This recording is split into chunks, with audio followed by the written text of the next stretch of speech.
Hi psychology family. ఈరోజు ఒక చిన్న ఆట గురించి మనం మాట్లాడుకుందాం. చిన్నప్పుడు మనం అందరం ఈ పాములాట ఆడే ఉంటాం కదా, కానీ ఈ ఆటలో దాగి ఉన్న సైకాలజీ పాఠాలు చాలా మందికి తెలియవు. ఈరోజు ఈ ఆట మన మనసు, మన ఆలోచనలు, మన జీవితానికి ఎలా అర్థం పడుతుందో మనం తెలుసుకుందాం. ఫస్ట్ ప్లానింగ్ ఉండాలి. ఈ ఆట ఆడాలి అంటే ఒక ప్రణాళిక. డైస్ వేసే ముందు మనం ఏ నెంబర్ వస్తుందో మనకు తెలియదు, ఎందుకంటే డైస్ వేసిన తర్వాత ఏ నెంబర్ అయినా రావచ్చు. అలాగే జీవితంలో కూడా ప్రతి విషయం మన చేతిలో ఉండదు, కానీ ఒక విషయం మాత్రం మన చేతిలోనే ఉంటుంది. ఎలాంటి పరిస్థితి వచ్చినా ఎలా స్పందించాలి అనేది. సైకాలజీలో దీనిని ప్రాబ్లమ్ సాల్వింగ్ అంటాము. అంటే ప్లానింగ్ ఉన్నవారు ఒత్తిడిని కూడా ప్రశాంతంగా ఎదుర్కొంటారు. Second, winnowing. అంటే ప్రతిసారి మనం గెలవలేం, కొన్నిసార్లు ఓడిపోతాం, ఇంకొన్నిసార్లు మనం గెలుస్తాం. కానీ ఓటమి అంటే మన విలువ తగ్గిపోయింది అని కాదు.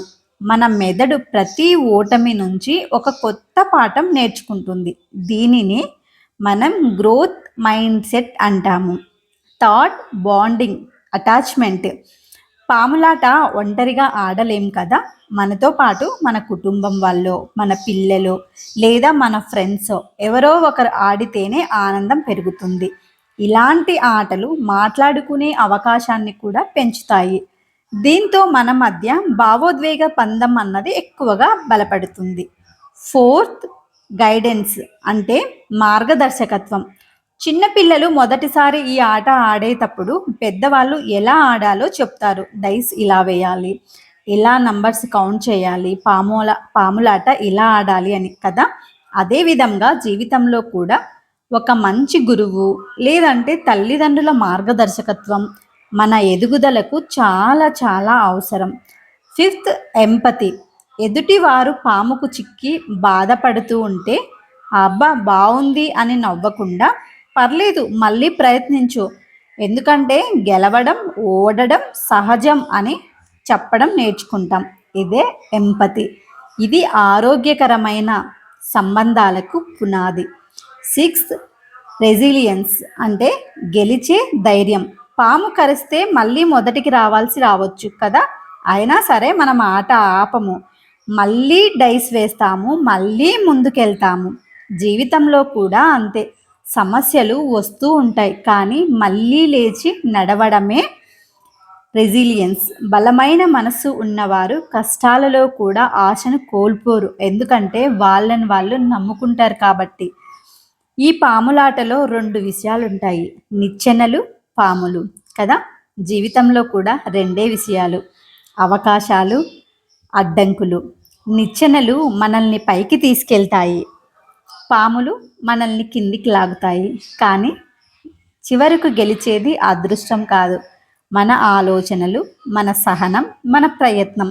ఎన్నిసార్లు పాము కరిచినా సరే, ఎన్నిసార్లు కిందికి వచ్చినా సరే మళ్ళీ మళ్ళీ ఆట ఆడి పైకి వెళ్తాం కదా నిచ్చెనలెక్కి. అలాగే మన సహనం, మన ఆలోచన, మన ప్రయత్నం. అందుకే అందరం గుర్తుంచుకోవాల్సింది ఏంటో తెలుసా, జీవితం కూడా ఒక ఆటే, కానీ గెలిపించేది మాత్రం ఏంటి? డైసా, పాములా, మిచ్చనలా? ఏం గెలిపిస్తాయి? ఏవి కాదు, మన మనస్తత్వం. ఎన్నిసార్లు ఓడినా సరే మళ్ళీ మళ్ళీ ఆడాలి అనే మన దృఢ సంకల్పం, గెలిచే వరకు పట్టు వదలకుండా మనం చేస్తాం కదా, అదే మన మనస్తత్వం. చాలామంది ఏం చేస్తారు, ఓడిపోగానే ఆటను ఆపేస్తారు. కానీ మీరు ఎప్పుడైనా సరే పిల్లల్ని గమనించండి, వాళ్ళు మళ్ళీ డైస్ వేస్తారు, ఎందుకంటే వాళ్ళు అసలు ఓటమిని ఒప్పుకోరు, వాళ్ళు గెలవాలనే ఆసక్తి ఉంటుంది. పెద్దవాళ్ళం అయ్యాక మాత్రం ఒక్కసారి ఓడిపోతే చాలు, ఇది నా వల్ల కాదు, నేను ఆడను అనేసి వెనక్కి తగ్గిపోతారు కదా. అలా కాదండి, గ్రోత్ మైండ్ సెట్ ఉండాలి ఎప్పుడైనా సరే. విఫలం అంటే ముగింపు కాదు, అది నేర్చుకునే అవకాశం. మనకి ప్రతి ఒక్కరికి అవకాశం రాదు కదండి, మనకు అవకాశం వచ్చిందంటే మనం చాలా అదృష్టవంతులం. 100కి చేరుకోవాలంటే చాలా ఓపిక ఉండాలి కదా. త్వరపడితే మనం తొందరగా గెలిచాలి అనుకుంటాం కదా, ఒక్కొక్కసారి త్వరగా గెలవాలి, అలా గెలవలేం. మన జీవితం కూడా వెంటనే ఫలితం రాకపోయినా ప్రయత్నం మాత్రం కొనసాగిస్తూ ఉండాలి. దీనిని డిలేయిడ్ గ్రాటిఫికేషన్ అంటాము. అంటే స్టాన్ఫోర్డ్లో జరిగిన ఒక మార్ష్ మ్యాలో ఎక్స్పెరిమెంట్, నేను ప్రీవియస్లో దీని గురించి ఒక వీడియో చేశానన్నమాట. ఇది కూడా ఇలాగే చెప్తుంది. ఓపికగా వేచి ఉండగలిగిన పిల్లలు తర్వాతి జీవితంలో ఎక్కువ విజయాలు సాధించినట్లు పరిశోధనలలో ఉంది. కాబట్టి పాములాటలో పాములుండడం తప్పు కాదు, నిచ్చెనలుండడం అదృష్టం కాదు. రెండిటి తర్వాత కూడా ఆటను కొనసాగించడం, అదే మన మానసిక పరిపక్వత. మన జీవితం కూడా అంతే. అన్నీ ఆలోచించండి, మంచి మంచి నిర్ణయాలు తీసుకోండి, హ్యాపీగా ఉండండి. కానీ ఒక విషయం మాత్రం గుర్తుంచుకోండి, మీ జీవితాన్ని మార్చేది ఎప్పుడూ కూడా పరిస్థితులు కావు. ఆ పరిస్థితులను మీరు ఎలా అర్థం చేసుకుంటారు, ఎలా స్పందిస్తారు అనేది మీ జీవితాన్ని నిర్మిస్తుంది. ఈ వీడియో నచ్చినట్లయితే లైక్ చేయండి, షేర్ చేయండి, సబ్స్క్రైబ్ చేయండి. Thank you.